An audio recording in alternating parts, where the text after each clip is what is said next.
Hi, வாங்க இன்றைக்கி மோர் குழம்பு எப்படி பண்ணுறதுன்னு பார்க்கலாம். அதுக்கு நான் கெட்டியான தயிர் எடுத்து நல்லா கடைஞ்சிட்ருக்கேன்.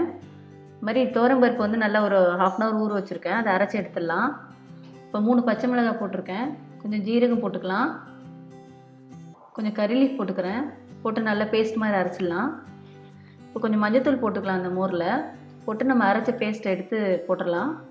போட்டு நல்லா மிக்ஸ் பண்ணிடலாம். நீங்கள் வேணால் அரைக்கும்போது தேங்காய் வேணால் ஆட் பண்ணிக்கலாம். இப்போ வேணுங்கிற அளவுக்கு தண்ணி ஊற்றிக்கலாம். இப்போ நான் சொரக்காய் எடுத்திருக்கேன்.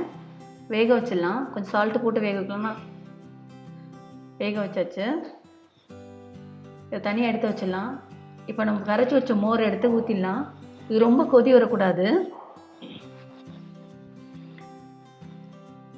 பாருங்கள், சொரக்காய் வேக வச்ச சொரக்காய் போட்டுடலாம்.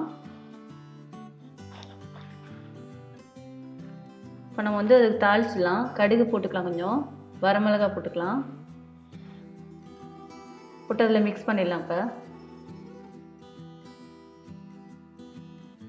இது ரொம்ப கொதிக்க விட்டிங்கன்னா திரிஞ்சு போயிடும்.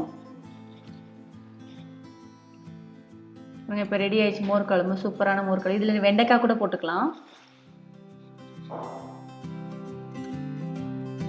பாருங்கள், சூப்பரான மோர் குழம்பு ரெடி ஆயிடுச்சு. Bye.